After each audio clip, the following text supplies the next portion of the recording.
Hi, my name is Charlotte Armitage and this is Objects. Objects is a podcast that takes you on a journey through before, during and after care, using the objects that mean the most to care experienced people.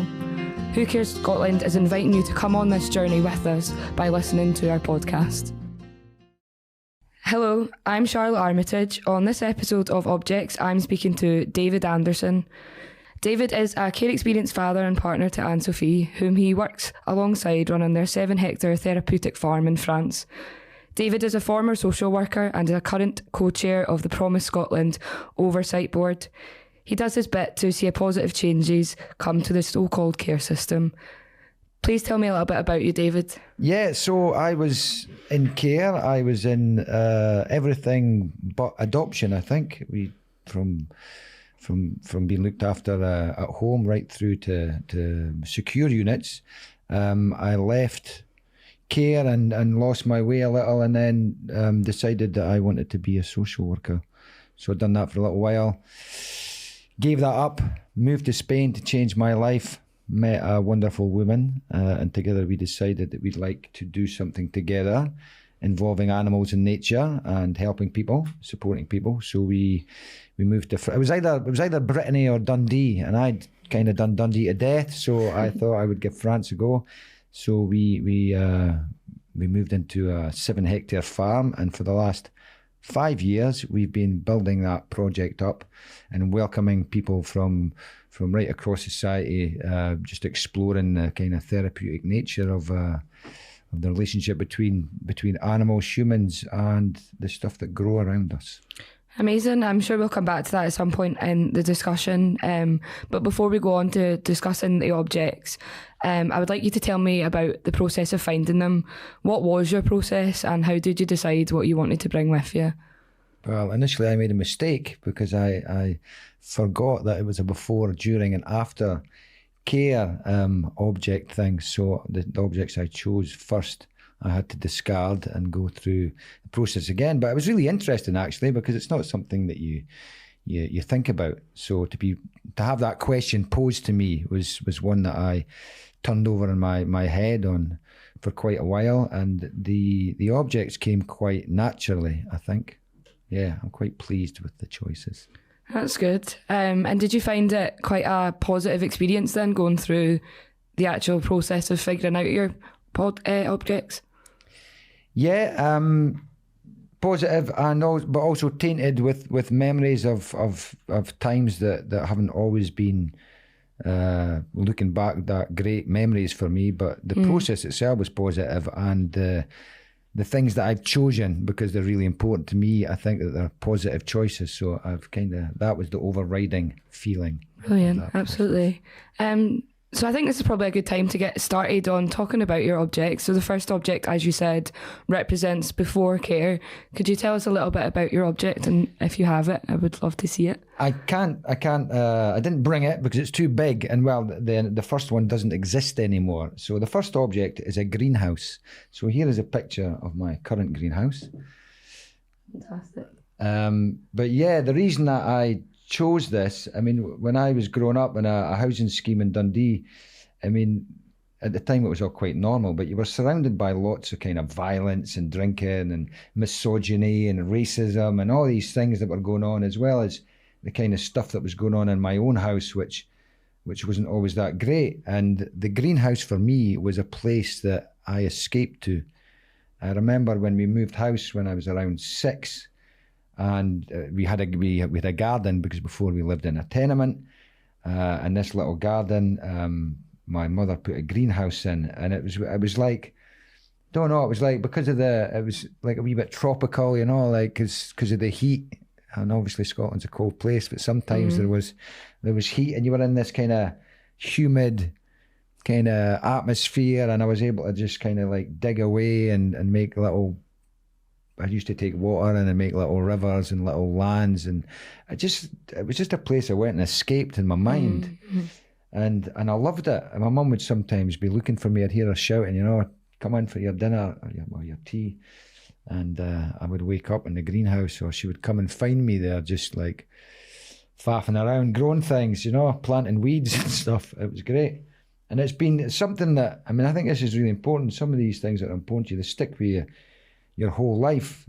When I was in a children's home in Dundee, around 13, 14, and I was probably at my most I was rejecting everything, you know, like I'd kind of been rejected. So I think naturally I was rejecting everything around me, and I was getting into lots of trouble. But even at that point, which was probably when I feel I was at my most troubled, I went up to the local allotments in this area, and I just kind of like hung about and waited until I seen somebody, and then I asked them if I could come and help at the greenhouse, at the allotments. And there was an old couple like Jack and Victor, and they were like just looking at me. What's this guy, this young boy coming up? So they say, okay, then we'll give you a try. You could come in, and I used to go in their greenhouses and I would help them out, potting up stuff and all that.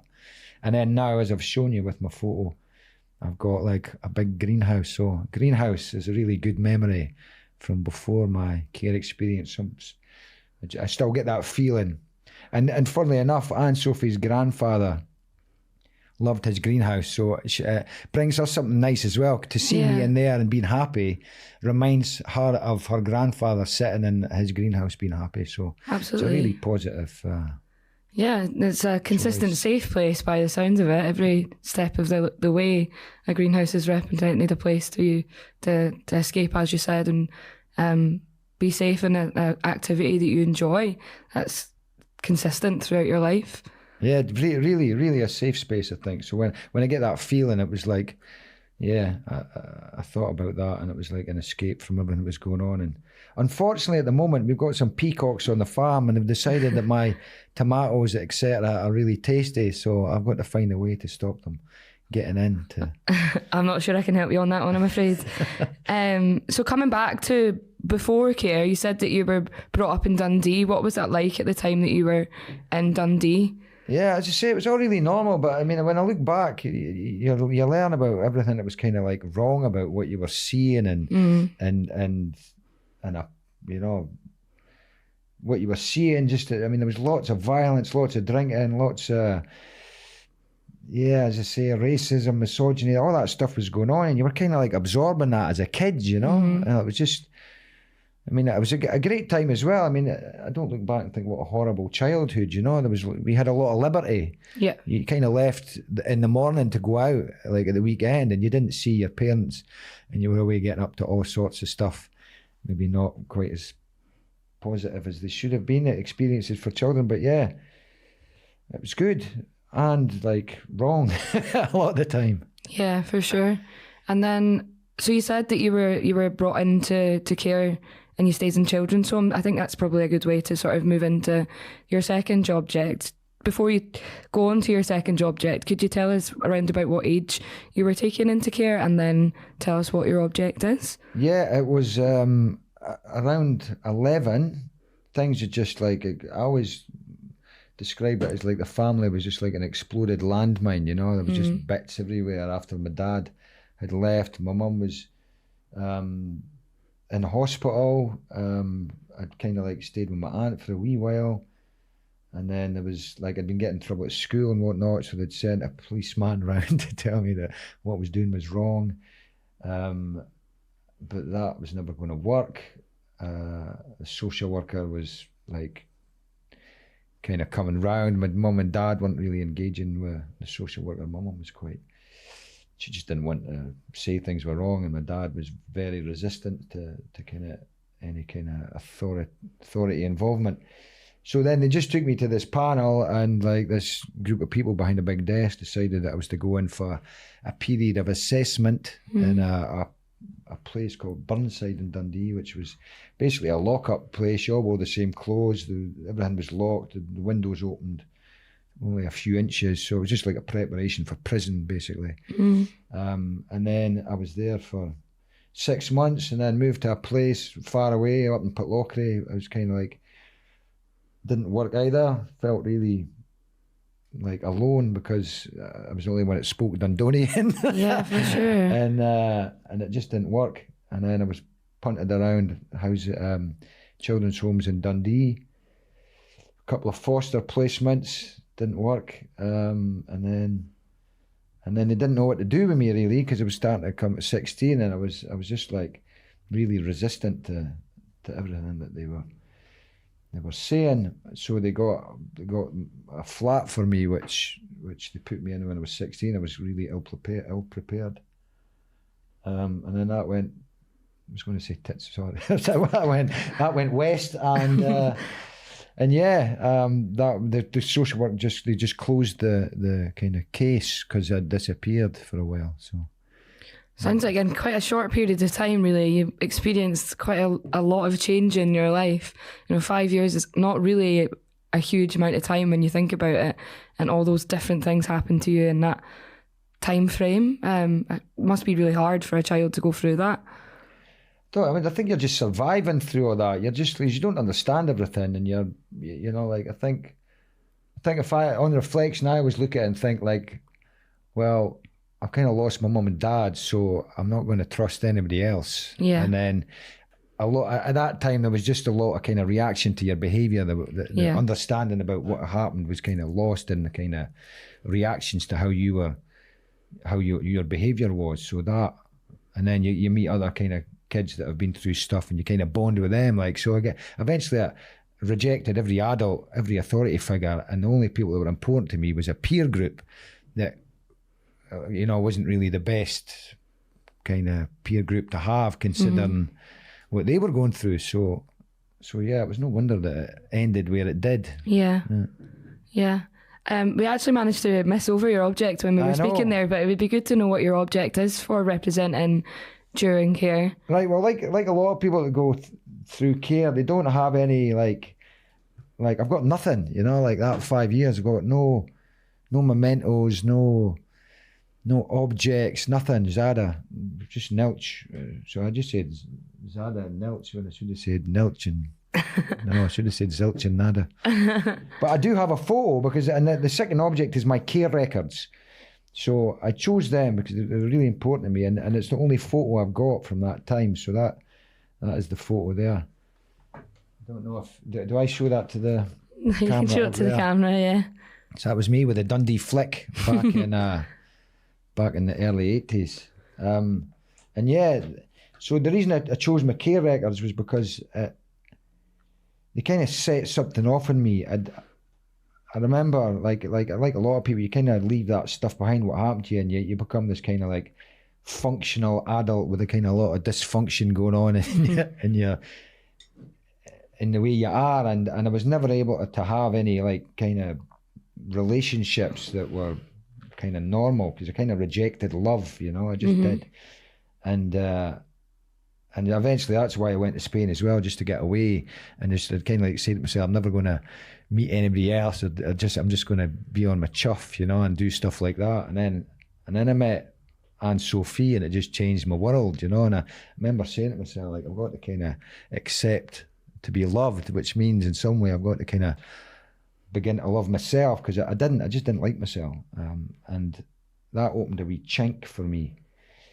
And then we had kids, and like my wee boy just loves me to death, and like I always tell him I love him, and just really, but I always want, like, when you tell me he loved me, and I would find that really weird. You know what I mean? Like, and then I thought, no, that's really weird that you find that weird, because that's just the most normal thing in the world, So that kind of like started me thinking, and then around that time I got access to my care records, and that process, well, reading them like just sent me in a kind of tailspin. And it was really, I never expected it. I thought I'd be able to deal with it. I thought it was like really at a point where that wouldn't have that, and it didn't, and it was this photo, I think, that kind of set me off, because I realised I was just a wee laddie, and I needed like love back then, and I never got it, and I just had to deal with the shit, like the adults had kind of thrown at me, and then I hadn't liked myself, and reading those care records, I could see why, because all the kind of terminology they used was about problems and about behaviour and about it, just really negative, And I'm thinking, well, if that was kind of the message I was getting, there was no wonder, like, for the majority of my adult life, I've just like thought I was a bit of a prick, what I mean? Yeah. And like nobody could convince me otherwise, what I mean? Even though like everything that was going on was really positive in my life, so I had to go through that, and I kind of went down, but the care records are important because I've come back up again. And like I can say, like, and I can even say it publicly, I've now found that I love myself and I'm not that person that was written in those records, and that was wrong to write about me like that. And there's something that I do now that's like, I'm doing a recruitment process for something, and there's a list of kind of like attributes that they're looking for. And I've been involved with this thing, so those attributes were what they were looking for in me. So I now look at that and think, well, actually, if that's who I am, you know, I'm that list of attributes. I'm not that list of negative words that were written about me. So I think it shows the care records, not because it's like they're positive, but because of the impact it's had on me, even though it was really difficult. Maybe I had to go there to like know myself better and to accept certain things and to come out of it a better version of myself. And to look back empathetically as well, that what you just said about looking at that photo and realising that you were just a little boy, like kind of giving yourself like the permission to feel that way, because that in itself is quite a challenging like feeling to sit with, to accept that everything that happened to you was happening to you whilst you were a child, not as you are now. And I can imagine that's probably been quite an emotional and powerful journey to go on. Yeah, I've done it. And not only just for yourself, but for the people around you. You know, they've got, because they know you and they see you and they know what you're doing and what you're going through, and like outwardly, like for other people, they're seeing like, oh, because everything was going really well in my life. You know what I mean? That was everything was going really well, and then but internally you've got this kind of like turmoil going on about how you're feeling about yourself. So yeah, I think like that was over a year and a half ago now. And I went through the worst of it, and then things have just been getting better in terms of that aspect. And I think I knew I had to go through it, but just had been pushing it to one side. So that's what that represents. That I think it's also really like testament to kind of what we speak about loads at Who Cares Scotland, is that, you know, we're here talking specifically about the during care, but care never leaves us. It doesn't just park at the point when we leave the actual formal institution or we've left like through care, after care. It continues right on to where we are in our adult lives, and some people might not be able to grasp that reality until you hear from people like you and I talking about the lifelong impact that it's had on us as individuals in every single aspect of our lives. So I think that's a really important conversation to have in our discussion just now, is that making sure that people realise that just as this represents the during care, this is actually, as much as the next objects might be, it's about for the rest of your life. Like the care records symbolise something that you'll carry completely forever. Yeah, I had that conversation quite recently with a group of people who were speaking about, we need to be talking to people with lived experience. And I'm saying, well, but like, and they were meaning young people, and I'm saying, well, of course you should be speaking to young people, but you can't discount people because they live that experience all their life. It doesn't stop, you know, it keeps going. And the other point I'd like to make is just about support to go through that. You know, like I remember having tentative discussions with some people about setting up a kind of support line for people who were going to be accessing the records, but not through social work or through like people that had done it themselves, because yeah, I think speaking about that with somebody might help other people. So I hope that sure. That is available to everybody. Absolutely. So the third and final object represents where you are now and your aftercare process. So tell us a little bit about your aftercare object. Okay, I think it's all mixed up, but I haven't brought one, and it's just something that's really important to me. It's been so it's a flower. It's the poppy. It's my favourite flower, and it has been for a lot of years. But it's also one that I share as a favourite with Anne Sophie. And my children now love poppies, and like, you know, so for example, every Mother's Day, we go out in the morning, and because it's the right time, we'll go and search the local area for poppies, and I go with my boy. So it's something that's growing in my family, you know. So I brought a picture of a poppy that Anne Sophie took in Spain where we met. I shall show it to the camera. And there's a few words on it. Can you read that for me? Because I'd like to hear it read by someone else. The poppy is a flower that ranks amongst the best, yet never tries to stake the claim that it is better than the rest. The poppy is a flower, a favourite for us to choose, a symbol of this love we have and are destined never to lose. Yeah, so like when I first met Anne-Sophie, it was like a real kind of, as I say, I had to accept to be loved. When I met her, I knew something had changed. I'm thinking, right, Anderson, this is it. You either just like knock it on the head, or you're going to have to go for it. And I decided to go for it, and we spent a really beautiful week together when she came across to Spain, and we took a picture amongst the poppies, and then she went back to France, and I stayed in Spain, and we continued to speak for about 6 months, just online and on the telephone and whatnot. And then she decided just to come over and live with me. I mean, I've got so much respect for that. She left her life in France. She just left everything, and she came to try to live with me, and like explore that love that we shared. And it was like when she was coming, I'm like, oh, is this going to work, And it was like, and there was this one poppy, and the week before she came, this one poppy was there on the road, and I'm like making this deal with myself, saying if that poppy lasts until she gets here, then it's going to be all right, like that silly thing you do. And it was still there when I went to pick her up at the airport, and it was still there when we come back, and I was able to point it out to her, and it's just like, the poppy is really fragile, but it exists in places that you just wouldn't expect, and really tough conditions, and I just love it, and I love what it represents for me and my family. And so I think everybody should love poppies. And so you and Anne-Sophie said earlier at the start of the episode that you run a therapeutic farm together. Can you tell me a little bit more about what that life is like now that you've obviously got children together and you're doing this as a joint venture?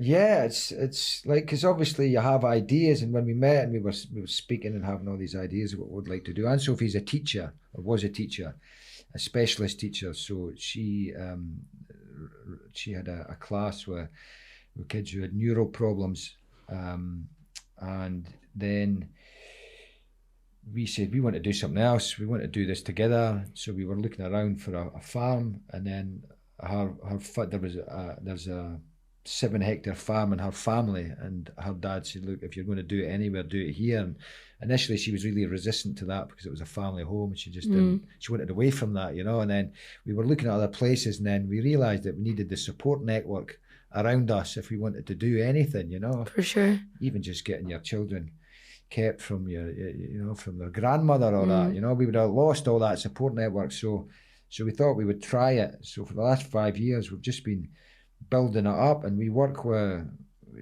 everybody. I remember working for an organisation in Scotland, and they had a no rejection policy, and that was really important to me, because like I thought that's what I needed when I was young. So I kind of kept that, and so we work with everybody from, I think the youngest kid that comes is like 3, and the oldest person is in their 70s. So, and Anne-Sophie does animal mediation. I kind of do like what they call a suivi éducatif, which is basically just, like kids that are maybe not going to school, so like they'll come with me. So if you're want to do maths, well, you go and measure some wood and do a wee project, or just like do stuff with the animals. Lots of stuff we do. So it's great. It's a beautiful place. It's a lot of hard work. There's a lot of shit to shovel, but we're our own bosses, and Anne-Sophie's like the best person ever to do that with. So like we're just really happy, Sometimes we get tired, but we're really pleased, and it's like sometimes it takes other people to come and you see it through their eyes, because somebody will come and they'll go, wow, and then you have to lift your head up and go, oh yeah, it is wow, because you're kind of in all the things you've got to do. But everybody seems to enjoy it. They all want to come back, and it's been really successful so far. So I cordially invite you to visit, Charlotte. I'll take that invite. You bring your partner out, and you can come and experience it yourself.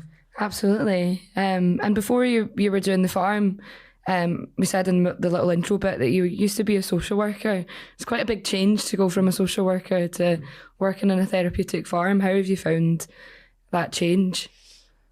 Like, Yeah, but I'd went to uni. I'd like after like loads of shit happened, and then when I was 21, I always was interested in learning, so I went back and done an access course to uni, which was a really good course. I hope they still do them because you didn't have to do exams. You just passed modules, and then it gave you an entry into to uni. So I'd done a European Studies course, and I never wanted ever to go near anything near care. But then I started working in a homeless unit, and really kind of connected with the young people in there that, you know, like, and I'm saying to them, like, you know, there's still opportunities out there, and education's a great way to kind of like explore that. And then an organisation, I think you probably know them, Include Them, had just started back then, and they were really innovative at the time. And like somebody said to me, you should go and work for them, and they gave my number to somebody who phoned me, and I went and met with Sandy, who started Who Cares, and the board of directors there, and they had to take a chance on me because I had some history with the police and whatnot, so they had to really kind of like see through that and take a chance on me. So, and they did. But I realised that social workers had a lot of clout, so even though I was spending time trying to represent young people, when you went to the children's panel, you kind of got ignored. So I'm like, right, I better get that qualification, and then maybe I'll listen. And then Include Them changed a bit, so I thought I'll go and get a real social work job, and I went to a children's family team, but then the Conservatives got in, so I knew what was going to happen to funding, so I left, and that's when I went to Spain. Plus, like, I needed that change. For sure. But yeah, I didn't really enjoy the social work, the real social work job. It wasn't me. So what's it like being back in that kind of care sector space then, being on the oversight board for the Promise? And you've obviously been involved, I've known you now for about 5 years through Who Cares Scotland. Yeah, that was great. I mean, before I met you lot, I'd just been sitting in my jammies like in the morning before everybody got up, contributing to stuff, and then that happened, and I remember meeting you and Kenny and some others on the first stage, like, who's this guy? Let's go and check him out.